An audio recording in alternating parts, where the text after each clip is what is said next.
Hey man, how's it going? Good, pretty good. How's your morning been?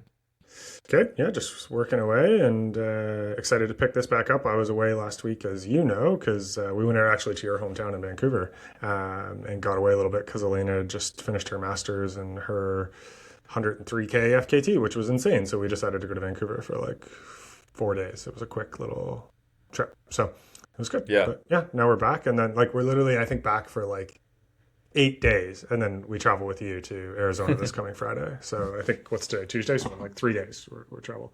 And it was funny we brought up this joke this morning because the running joke with us, like me, Elena, and you, is that we see you more in other countries or cities than we do in Ottawa or Kingston, which is Yeah, yeah. hilarious. Yeah. So, but yeah, how's everything feeling? I know you were out there ripping this morning. Yeah. Everything's is feeling good. I guess actually, sorry, just to touch on the Yeah. the point about you guys going to Vancouver. I feel like that's like a really good thing to do. Definitely encourage for people. I feel like you do a massive effort. Like 104K is insane. Yeah. And then I don't know how Elena's felt, but I find after a really pivotal race, then the drop off in terms of like the Olympic depression or like a Yep. similar thing is Post like race blues. very Yeah. very tough. I'm not Olympian, but but yeah, post race blues is real. So I'm glad you guys did that. Yeah, myself, yeah, feeling good, feeling great. I just feel like getting to use all the tools in the toolbox, knowing like where I'm at in terms of recovery and kind of deciding how much we apply the gas and how much we back off and stuff like that. But it feels like a really good place to be. It's almost one of those situations where you're like, yeah, something's got to go wrong. Like, and it's just like, no, we're just Yeah. we're just cruising ahead. So yeah, Yeah, so sometimes it all comes together, right? And I think consistency compounds, and I would say the last 2 years have been probably the most consistent of your like entire career since you were a mm, youth like runner, as far as I know. Um, and when you're as consistent as you are, like nothing's certain for sure, right? But like you significantly increase the odds of being successful, yeah, right? for sure. So, and it looks like as of Ben Rosario's email yesterday, weather's going to be good. Conditions are good. They moved the start time up 15 minutes to just get a little bit more crisp, nice, dry, still Arizona air. So all the cards are in play here. We just got to survive the next couple of days, get down to Chandler, and ready to roll. So in this video, I wanted to just do the taper as a whole. We were talking offline before about how people obsess over the taper and do I do this workout or this much intensity or how much do I cut the volume? And this is where I'll say it's a bit of an art, like with the athletes you're working with and knowing them. I think it's different at your level than it is at the age group level because there's so many different ways you could go about it, right? And it depends on how the build went and where your confidence is and how you're feeling. And so when we last recorded, you had been crushing sessions, things were going really good. We had talked about the last session going into the taper. And so, how about you tell us a little bit about how you're feeling? We're going to pick up here on the quantitative side in a sec from December 1st, but how's it been the last 15, 16 days for you being in the taper? Yeah, I guess like one thing that's pretty nice, like I told my girlfriend Irie that it's just like, yeah, I'm not really doing any like PM doubles, and she's like what like what do you mean? And I took her like a Yeah. few days of being like, so you're going for your run right now, and like the afternoon, I was just like, no, I have the time. She's like, huh. Yeah. So I think it's just like the little moments where you get some time back and you get to reallocate that to different buckets of your life, which I think is really good from the mental side of things. Um, I do find that actually, yeah, I don't know, maybe I'm getting older, but man, my younger years tapers, I was just like full ADHD. It's like you give a squirrel like quadruple shot of caffeine. It's like so hard to sit down. Like I feel like I have a hard time sitting down in general. Yeah. So I think the taper is even worse from that. And you're like, I'm not doing enough and all this stuff. It's like I was thinking about this the other day actually that like, us runners were almost like crack addicts where we're just like, come on, coach. It's Yeah. just like Like, give give me a give me a hit. little Let's bit go. more. Give me 5 miles more. Yeah. um, and yeah, I think I messaged you too, and I was like doing a little bit of comparison. Like I was looking at some other guys and their taper, and I was like, ah, am I tapering too much, too little? But it's like, it's important to look at just what you're doing now. But yeah, it's been feeling really good. I think I was, see, we had that last sort of hard long run session.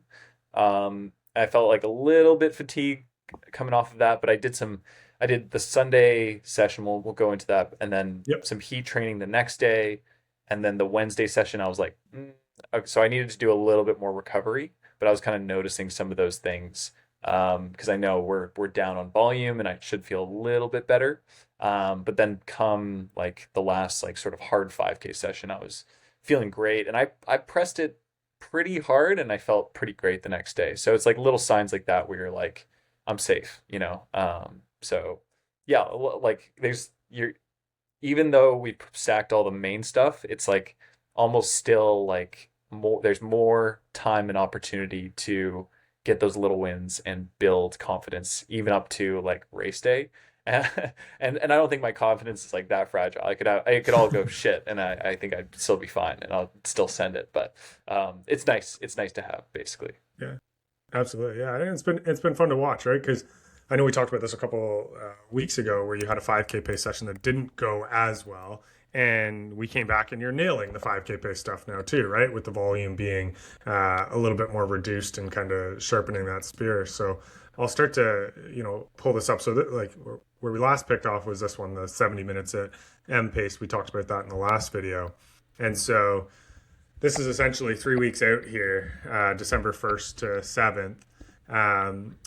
One of the reasons, and I know people ask this kind of stuff, is why did we go from doubles 75 45 to 90 minutes? And so for me, in part, I removed the doubles knowing how much work you do and what you have outside of running, to give you that opportunity to kind of run once, get a little bit more recovery, a little bit time off feet, feel a little bit better, and that was kind of why I did that. Also, we're moving to sharpening up with a little bit more different sessions. So yeah, it might seem a little bit unorthodox, but it's more so about knowing the athlete rather than the what they're supposed to do on paper per se. And so that first workout on December 3rd, 10-minute tempo, 3-minute easy jog, and then 4 to 5 by 3.5 minutes at 5K on 100 seconds easy. So why don't you tell us how that one felt while I pull everything up here? Yeah, and sorry, which one was that? December 3rd. So that was the 10 minutes of tempo, and then you did basically for you almost 1200s. Yeah. Oh yeah, that felt great. So I think I notice I could have these internal conversations of being like, man, he's only giving me this amount of rest, and I probably don't even tell you these things, but it's like man, like screw this. He's only giving me like 75 seconds of rest on these 5K repeats. Like, other guys get like so much rest, and so, but it's like we adapt to that, which is more of an honest workout, and so I do appreciate the honest workout. And then I think the moment there's sometimes I think we've done this in the past year, we flip the switch and just give it a little bit more rest. Now the repeats are much longer. And yeah, I just feel like amazing. So I think that workout, these are like treadmill adjusted paces, and I try to, whatever the treadmill tells me in distance, I convert that and add that to my watch. But I think I like cut down from like 247 down to like 242 per K on the treadmill with incline, sweating bullets. And I think the first tempo section too, I wanted to keep that honest. Yeah, you did. Yeah, but not overdoing it. I think it was like maybe like 304s down to 303s, or down to 302, something like that. So yeah, that was awesome. That was pretty great.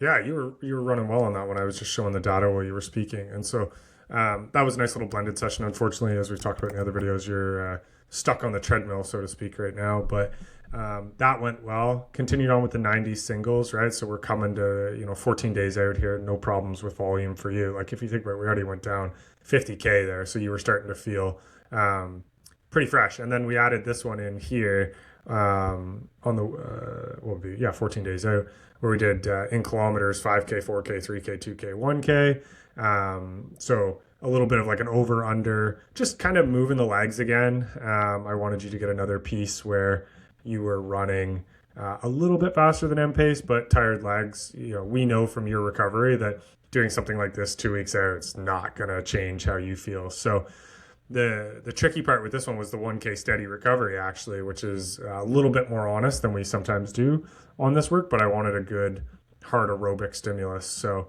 yeah, another beautiful treadmill session in Ottawa, but you want to give it a go in terms of how it went? Yeah, no, that was yeah, pretty solid. I think it took I think that one it took a couple reps to sort of Get in. warm up into that. So I think we were doing that.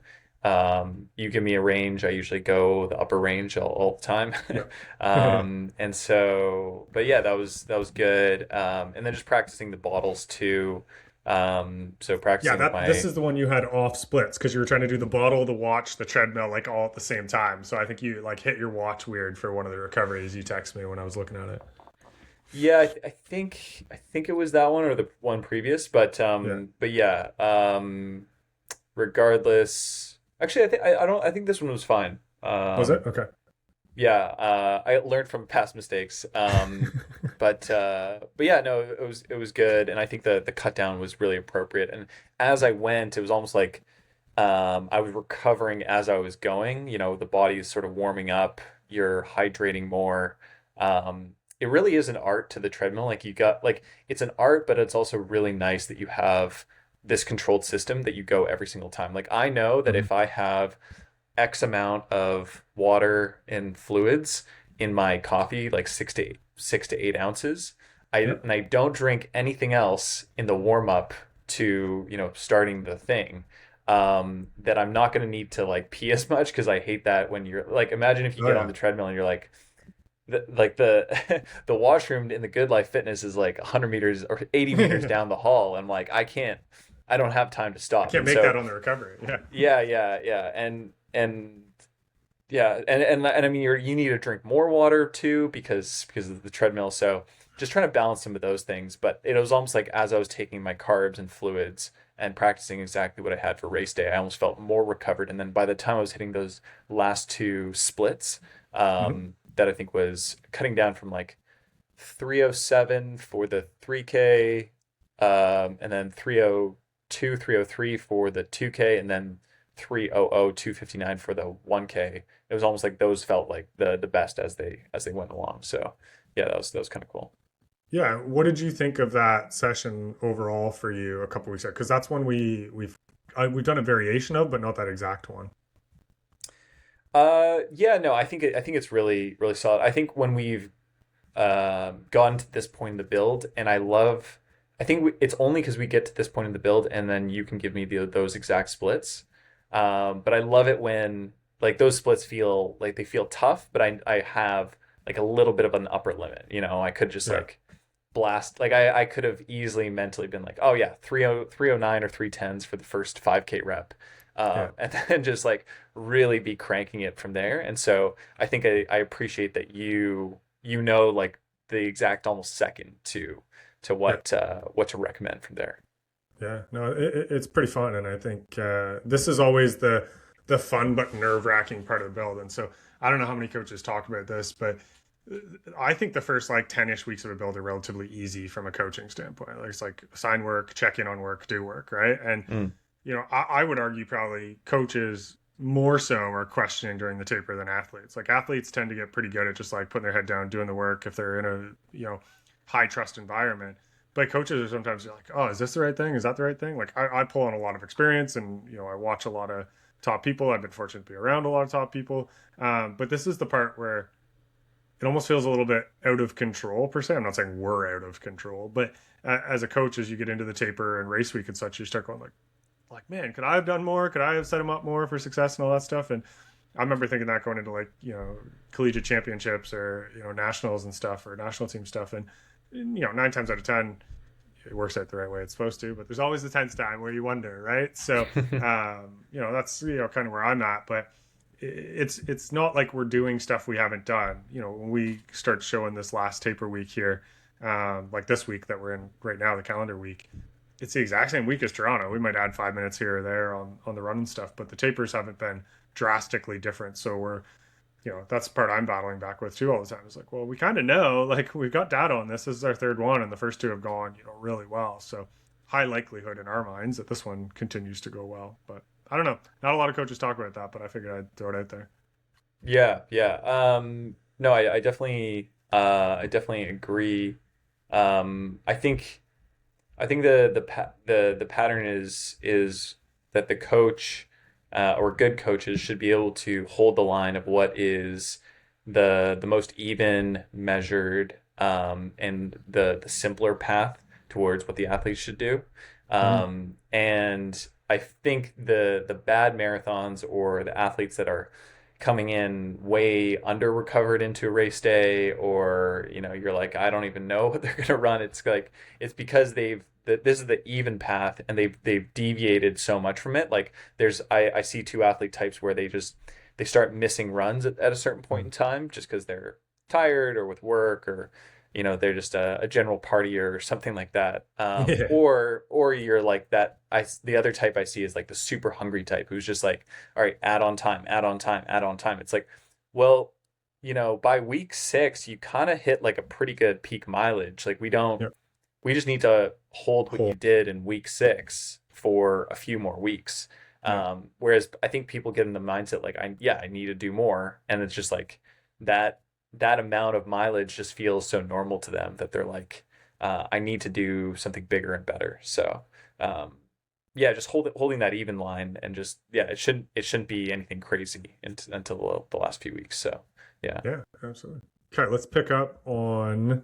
I want to go to December 10th here. So this is a typical bread and butter one for us, 2 weeks out, just a little bit of a longer tempo midweek. So yeah, do you want to fill us in on how that one went for you? I mean, your treadmill again, so the lap data is absolutely useless, but we'll show people what it is you were doing out there.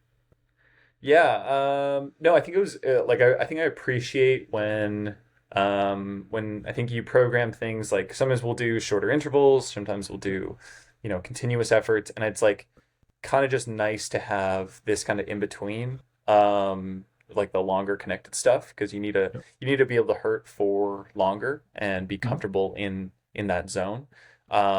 So I think this is like what I love the word the connective tissue, or like the Yeah. bridge. So yeah, that was good. I felt a little bit fatigued, so I kind of just made sure I was pretty even effort. I think it was like 304s down to 302s. Yep. Um, Which is pretty and good, like like that's straight up pace, let alone treadmill adjusted from the heat and everything as well. So yeah. So I think I started at 305s, got down to yeah, 300. Most of it was at 302 to 300. And yeah, actually, maybe that's something I should remind myself of more, is that there is a heat factor of like 1, 2, like 3 seconds per K easily. sometimes. Yeah. Um, I've totally forgotten about that. That's just my goldfish memory. So that's a good Right. reminder right there. I mean, the other piece too, right, is volume's down, right? So, we dropped 50K the week before. We dropped roughly, 10K, 6 miles this week. The day before you had 80 minutes. Like you are going to start be feeling a little bit more fresh, right? The Hmm. pressure, the fatigue of the volume is coming off. And that's why we've got a little bit more of the longer tempos and harder stuff by design, right? So, because you look at, you came back from the Wednesday to the Saturday and we did 5 by 4 minutes at eye pace, right? Which on decently short recovery, 2 minutes, right? So do you want to talk about this one? Yeah, that was really good. And I guess I've been sort of trying to maintain some level of heat training. Um, I think I will be fine on the marathon day, but I'm also confident I'll be fine on the marathon day because of the heat training and treadmill training that I've been doing. Yep. Um, yeah, it's not particularly cold. I'm not gonna lie. It's not getting up to 14 degrees in a marathon. You're like, ooh, I'll feel that a little bit by the end. But Yeah.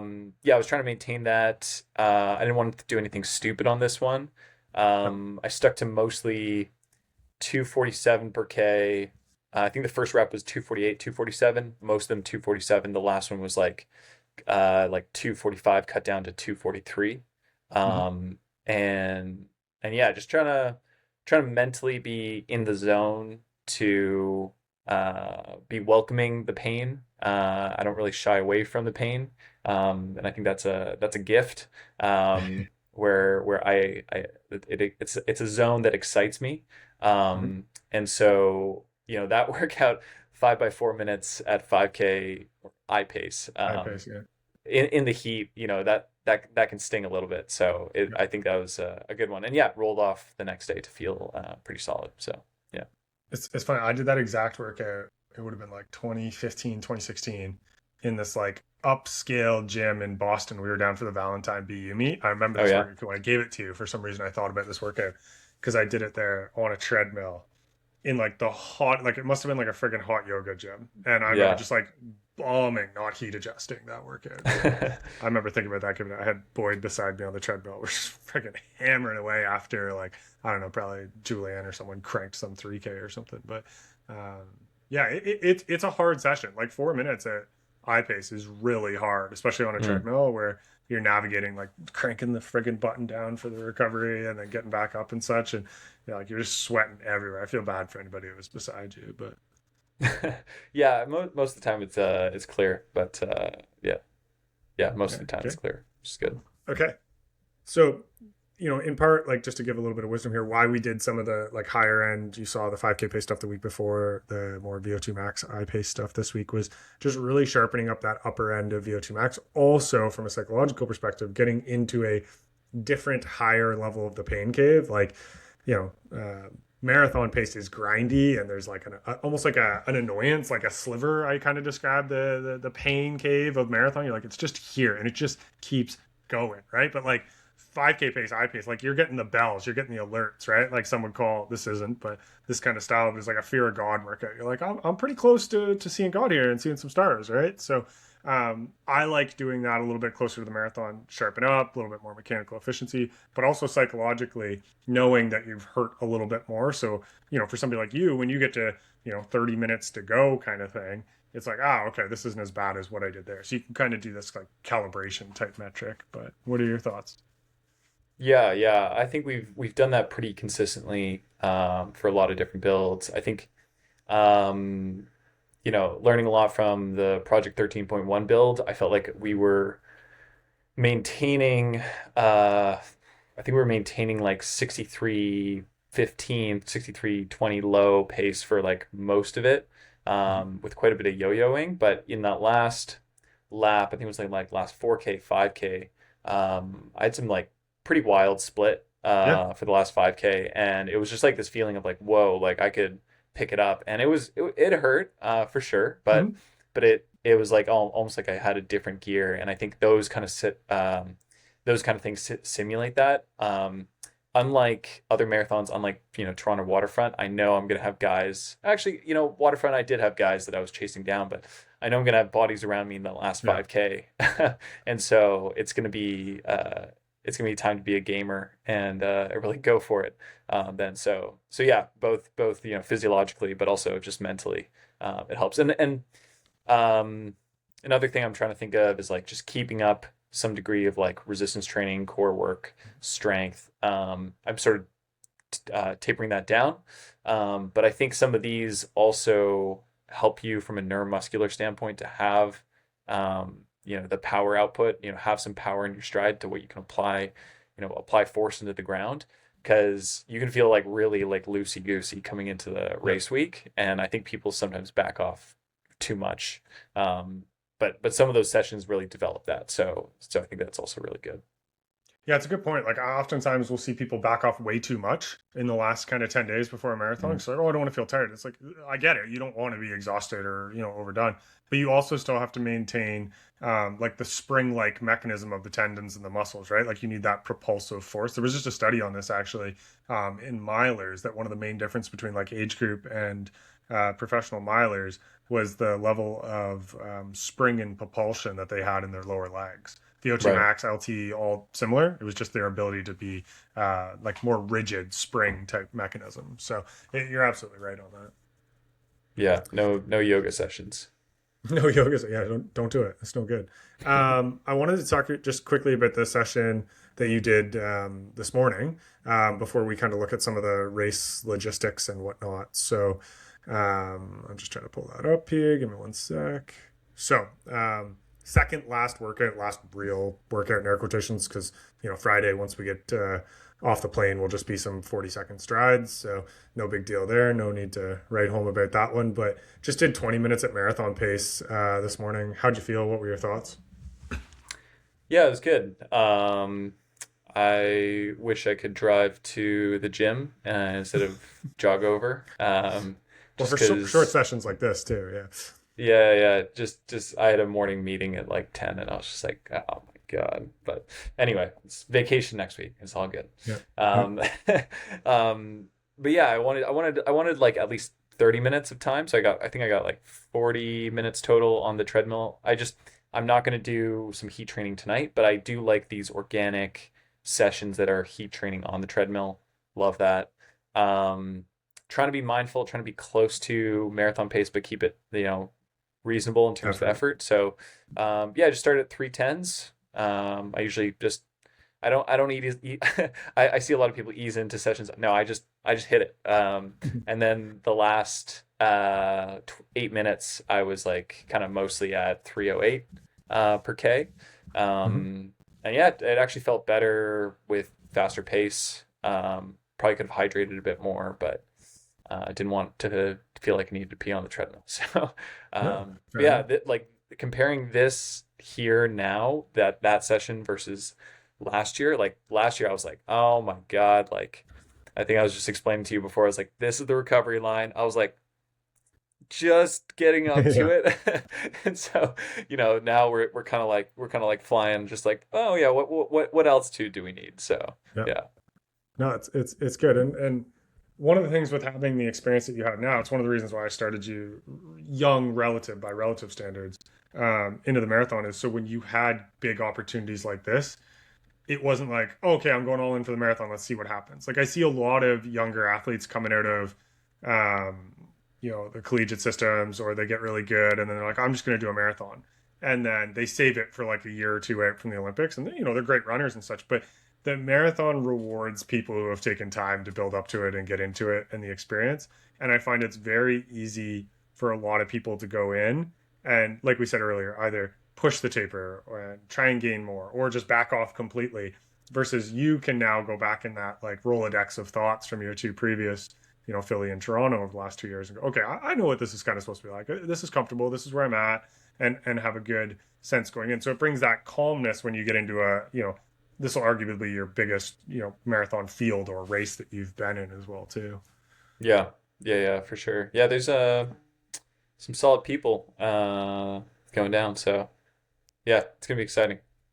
That would be good. I wanted to pull up just so people can see. You sent me what Ben sent out yesterday or today, but here's the course for people who aren't familiar. So it's a looped course. We're going to start finish here. Kind of come out and back and out and back, and then you can do that a handful of times. I'm going to try and be out there. So you got 6 laps, right? So you can see down here 6 laps, 4.26 miles, with men's bottle stations over here. So we're gonna try and be out a couple times and get some live stuff on the Instagram for you. But there's the 5K. Yeah, so it's a pretty cool race actually. So for people who don't know, there's going to be a bunch of really fun stuff. What are your thoughts, kind of going into this as we're a couple days out from travel for you? Yeah, no, pretty excited. I was thinking about this, like, I think my goal to PB being like 212. I'm hearing some the people that are being interviewed on podcasts lately for this race or other races. They're just like they're shooting for some crazy times, and so I'm like, man, should I just like swing bigger? But I'll probably make that decision at 30K. Hmm. Um, just play the smartest race possible until then. But yeah, it's pancake flat. There's supposed to be no wind. Yep. So it's yeah, I don't know. Like I think I think it I think I'd be ready to hit a great time even on a hilly course, Yep.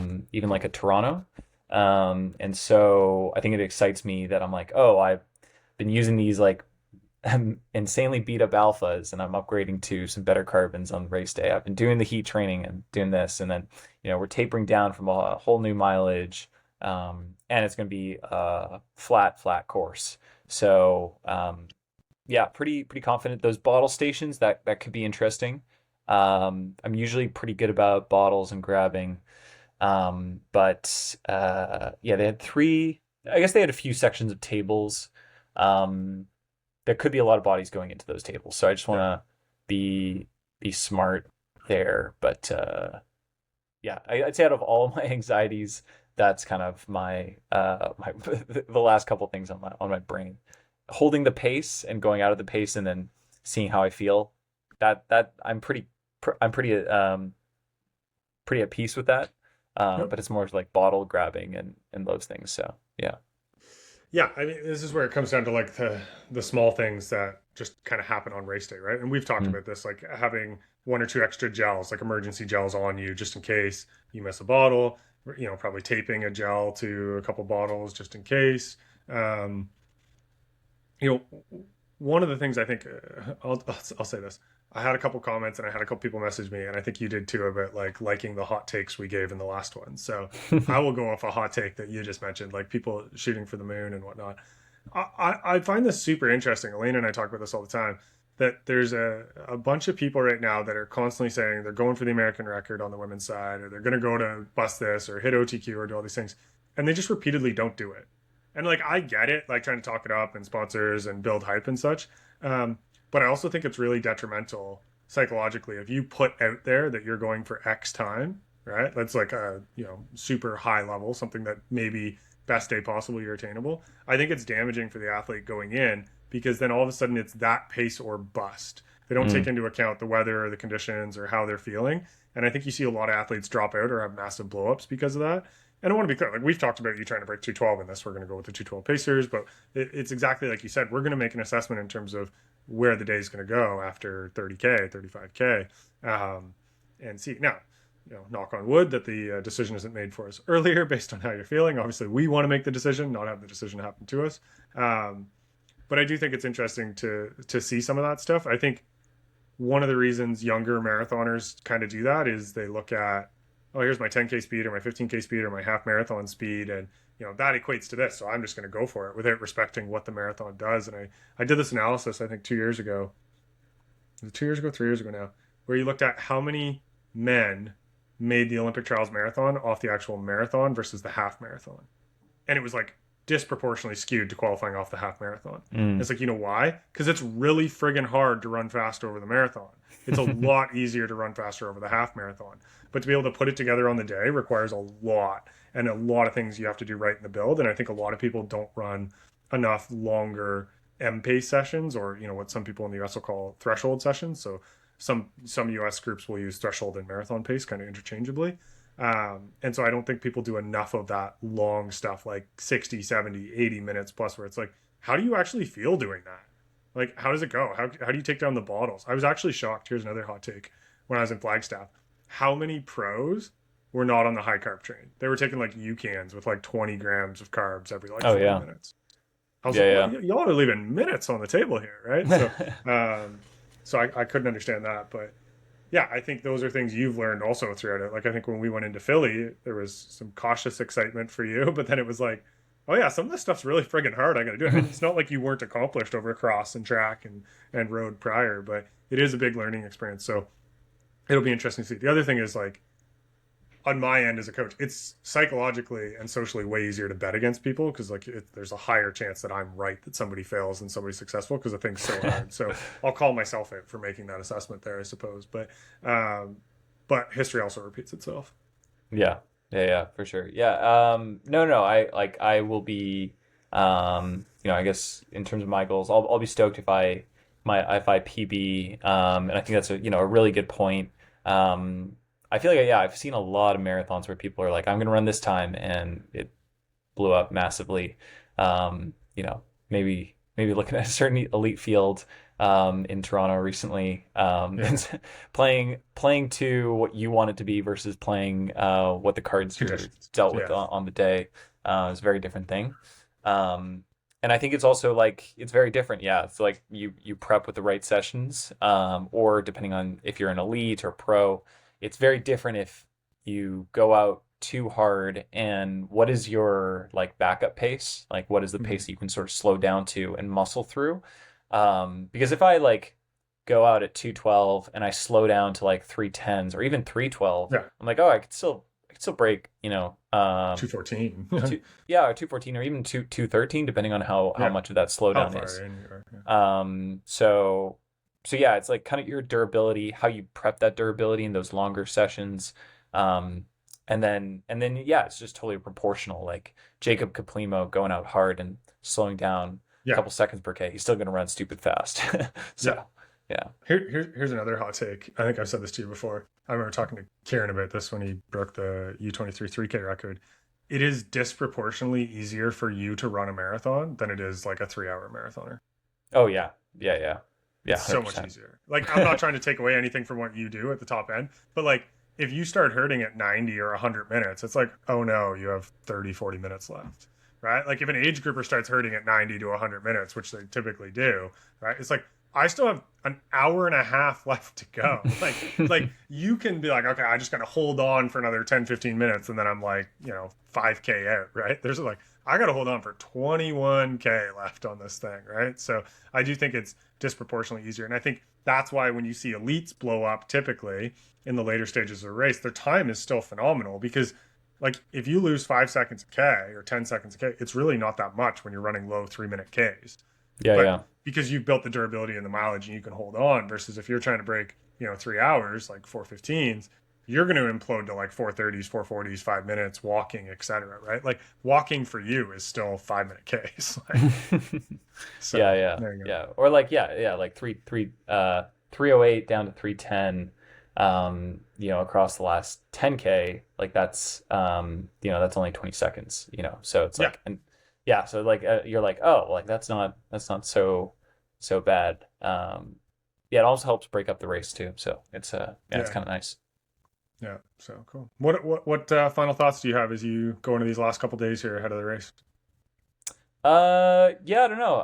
I've got a lot of people that have been messaging me. Really appreciate it. A lot of athletes. And I think, yeah, a lot of people that, less so they've come up with questions, but more so they've appreciated the things that we've commented on, or like it sort of like allowed them to fact check or check their own beliefs. So I think they've Mhm. they've appreciated that you're doing this.